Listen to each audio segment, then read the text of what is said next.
प्रिय छात्रों, आज हम लोग अलौह खनिज के विषय में जानकारी करेंगे। तो अलौह खनिज जो है कौन कौन सा है। अलौह खनिज में हम सोना, बॉक्साइट, सीसा, तांबा को रखते हैं। तो इन खनिजों का महत्व क्या है और ये किन राज्यों में पाई जाती हैं और इनका उपयोग क्या है। तो सबसे पहले तांबा को हम सभी लोग जानते हैं कि यह विद्युत का सबसे सुचालक होता है। लेकिन तांबा चूँकि बहुत कम मात्रा में देश में पाया जाता है,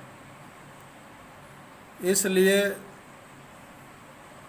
जो है इसका सीमित उपयोग ही करना पड़ता है। तो विद्युत का अच्छा सुचालक होने के कारण अच्छे उपकरणों में विद्युत के यह प्रयोग में आता है और इलेक्ट्रॉनिक्स तथा रसायन उद्योग में इसकी महत्वपूर्ण भूमिका होती है। तांबा सबसे अधिक भारत के किन राज्यों में पाया जाता है। तो सबसे अधिक झारखंड और राजस्थान। झारखंड में सिंहभूमि और राजस्थान में खेतड़ी की खदानें बहुत प्रसिद्ध हैं तांबे के लिए। राजस्थान में बॉक्साइट, दूसरा जो अलौह खनिज है वो बॉक्साइट है।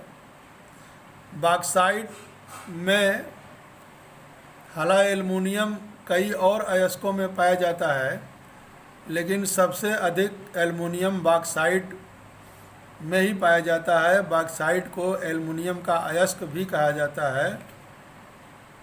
एल्युमिनियम लोहे जैसा ही मजबूत होता है, परंतु लोहे के अपेक्षा काफ़ी मुलायम होता है और यह भी विद्युत का सुचालक होता है। इसलिए तांबे की कमी को पूरा करने के लिए विद्युत तारों में सबसे अधिक एल्युमिनियम का ही प्रयोग होता है। एल्युमिनियम जो है भारत में मुख्य रूप से अमरकंटक का पठार, मैकाल की पहाड़ियाँ तथा मध्य प्रदेश में बिलासपुर, कटनी के पठारी प्रदेश में यह पाया जाता है। अब अधात्विक खनिज में अभ्रक,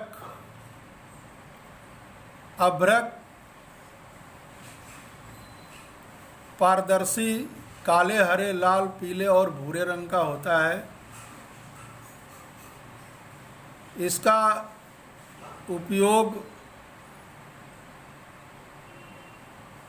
परावैद्युत शक्ति, निम्न ऊर्जा ह्रास का गुण, अचालकता तथा उच्च वोल्टेज के प्रतिरोध के कारण विद्युत एवं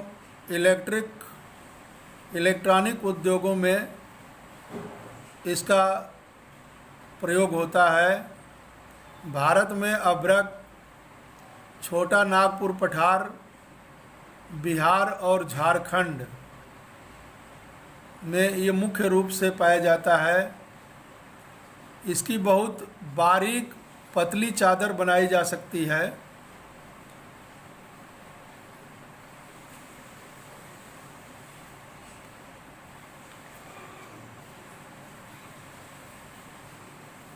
खनिजों का संरक्षण, अगला कंटेंट है अपना। खनिज का संरक्षण की आवश्यकता क्यों है। खनिजों के संरक्षण की आवश्यकता इसलिए है कि हमारे खनिजों का भंडार सीमित है, इसलिए लंबे समय तक उनको चलाने के लिए खनिजों के संरक्षण की आवश्यकता होती है। तो सबसे पहले खनिजों के संरक्षण के लिए जो अवैध खनन होते हैं, बिना किसी जानकारी के, बिना किसी लाइसेंस के बहुत सारे जगहों पर अवैध खनन होते हैं। तो उस अवैध खनन को रोकना चाहिए या रोकने का प्रयास करना चाहिए। अवैध खनन पर प्रतिबंध लगाना चाहिए जिससे खनिजों का संरक्षण हो सके। जो लोहा है, एल्युमिनियम है और तांबा है, इसको हम चक्रीय संसाधन कहते हैं। मतलब इसको हम दोबारा प्रयोग में ला सकते हैं। ऐसे संसाधनों को, जिसको हम कबाड़ कहते हैं, उन कबाड़ को संशोधित करने का संयंत्र होना चाहिए जिससे हम दोबारा इन खनिजों का संरक्षण कर सकें। जैसे जापान है, जापान यहाँ से कबाड़ के, जैसे लोहे का जो कबाड़ है, तांबे का कबाड़ है, इन सब कबाड़ को जो है जापान आयात करता है।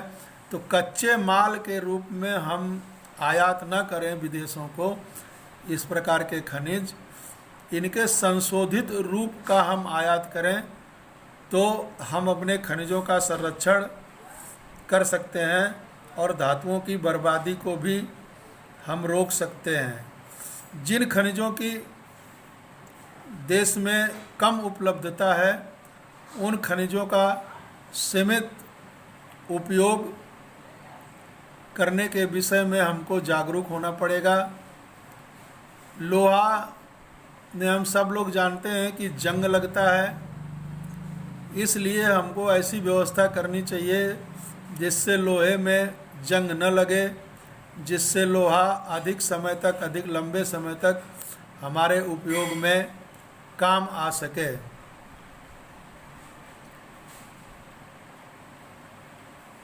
इस प्रकार से हम इन खनिजों का संरक्षण कर सकते हैं। अब अगला कंटेंट अपना है ऊर्जा संसाधन।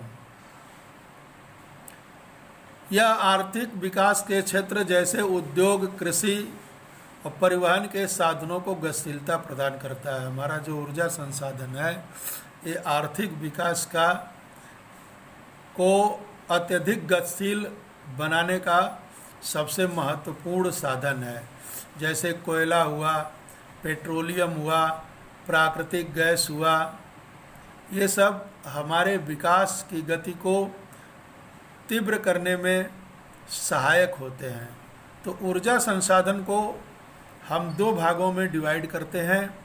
पहला परंपरागत ऊर्जा संसाधन और दूसरा गैर परंपरागत ऊर्जा संसाधन। परंपरागत ऊर्जा संसाधन क्या है? जो सदियों से चला आ रहा है और पृथ्वी के खनन के द्वारा जो हमें खनिज प्राप्त होते हैं, उसको हम परंपरागत ऊर्जा के स्रोत कहते हैं। जैसे कोयला हो गया, पेट्रोलियम हो गया, प्राकृतिक गैस हो गया और परमाणु खनिज हो गया। ये सारी चीज़ें हमारी परंपरागत ऊर्जा के स्रोत हैं। और गैर परंपरागत ऊर्जा के स्रोत में सबसे महत्वपूर्ण हमारा सौर ऊर्जा है, पवन ऊर्जा है, भूतापीय ऊर्जा है, ये सब, और बायो ऊर्जा, ये सब हमारे गैर परंपरागत स्रोत हैं। तो परंपरागत ऊर्जा के स्रोत में सबसे पहले कोयला। कोयले को हम सभी लोग इसके महत्व को थोड़ा बहुत जानते हैं। कोयले को काला सोना भी कहते हैं, क्योंकि कोयला जो है यह ऊर्जा का एक प्रमुख स्रोत है जिसका सबसे ज़्यादा उपयोग विद्युत बनाने में होता है, जिसको हम तापीय विद्युत कहते हैं। कोयले की शक्ति के विषय में कहा गया है कि कोयला खनिज तेल से प्राप्त की गई शक्ति से 2 गुनी, प्राकृतिक गैस से 5 गुना और जल विद्युत शक्ति से 8 गुना अधिक इसकी शक्ति होती है। परंतु कोयले का सीमित भंडार होने के कारण कोयले के विकल्प के रूप में भी और ऊर्जा के स्रोत के साधनों पर जो है काम हो रहा है। जैसे सबसे अधिक पहले रेलवे का संचालन कोयले के द्वारा होता था, लेकिन अब वहाँ पर कोयले के स्थान पर विद्युत से सारी गाड़ियाँ चलती हैं, ये हम सभी लोग जानते हैं। अब कोयला सबसे अधिक पाया कहाँ जाता है, तो कोयला पाए जाने वाले क्षेत्रों को हम दो भाग में बांटते हैं। नंबर 1 गोंडवाना कोयला क्षेत्र और नंबर 2 टर्सरी कोयला क्षेत्र। गोंडवाना कोयला क्षेत्र में प्रमुख कौन से राज्य आते हैं, तो झारखंड, उड़ीसा, छत्तीसगढ़, पश्चिम बंगाल, आंध्र प्रदेश, तेलंगाना, महाराष्ट्र और मध्य प्रदेश। ये इलाके गोंडवाना कोयला क्षेत्र के रूप में जाने जाते हैं, जहाँ पर कोयले की बहुत अधिक खानें हैं। हम इन राज्यों में वो प्रमुख स्थान कौन सा है, इसको आप जो है भी ध्यान में रखेंगे। जैसे झारखंड में झरिया, उड़ीसा में, छत्तीसगढ़ में बिलासपुर, कोरबा, पश्चिम बंगाल में रानीखेत, रानीगंज। इस तरह से इन राज्यों में वो इलाके हैं जो कोयला की प्रमुख खदानें इन क्षेत्रों में पाई जाती हैं। टर्सरी कोयला क्षेत्र है मेघालय, चेरापूंजी, जम्मू कश्मीर, असम का ऊपरी क्षेत्र और अरुणाचल प्रदेश। ये हमारा टर्सरी कोयला का क्षेत्र है। अगला ऊर्जा का स्रोत हमारा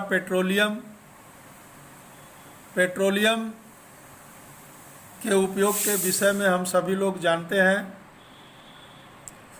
यह ताप और प्रकाश के लिए ईंधन के रूप में काम आता है।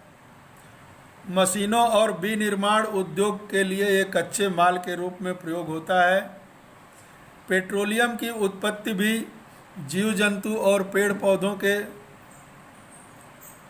अवशेषों से होता है, इसलिए इसको भी जीवाश्म ईंधन के रूप में जानते हैं। कोयला भी जीवाश्म ईंधन है, क्योंकि कोयले का भी निर्माण हजारों लाखों वर्ष के बाद जब पृथ्वी के भूगर्भ में पेड़ पौधे, जीव जंतुओं के दब जाने और अनेक प्रकार के रासायनिक क्रियाओं के चलते एक लंबे समय के बाद इन कोयला का निर्माण होता है। इसलिए कोयले को भी जीवाश्म ईंधन के रूप में जानते हैं। पेट्रोलियम को भी हम जीवाश्म ईंधन के रूप में जानते हैं। लाखों करोड़ों वर्ष लगता है, कोयला हो या पेट्रोलियम हो, करोड़ों वर्ष लगता है गर्मी के ताप और दबाव, टेम्परेचर, प्रेशर और केमिकल अनेक प्रकार की अपक्रियाएं जो होती हैं, उससे इन सब ऊर्जा के स्रोतों का निर्माण होता है। तो तब जाकर हमको ये जो है संसाधन प्राप्त होते हैं। भारत में पेट्रोलियम सबसे अधिक पेट्रोलियम मुंबई हाई में मिलता है। मुंबई हाई के अलावा गुजरात,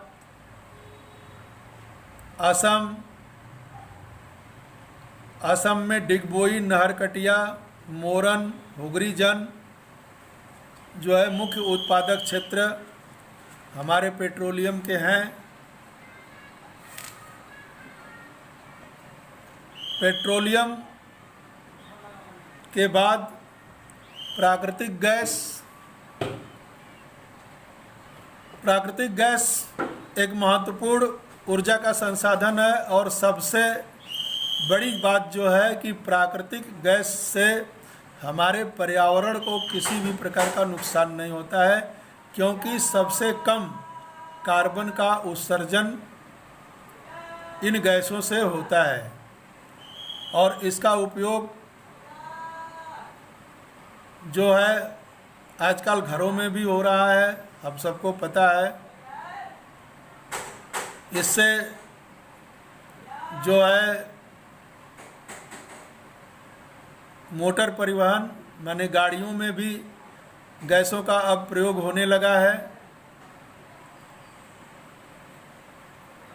इनका जो क्षेत्र है प्राकृतिक गैस का, वो है भारत में कृष्णा गोदावरी नदी का जो बेसिन क्षेत्र है, पश्चिमी तट के साथ बॉम्बे हाई के साथ खंबात की खाड़ी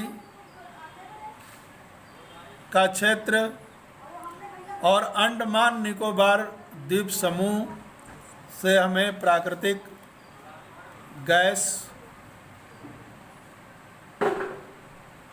प्राप्त होते हैं। इस प्रकार से हमारे ये परंपरागत ऊर्जा के स्रोत हैं और इन परंपरागत ऊर्जा स्रोतों के साथ साथ अब आगे है गैर परंपरागत ऊर्जा के स्रोत, जिसमें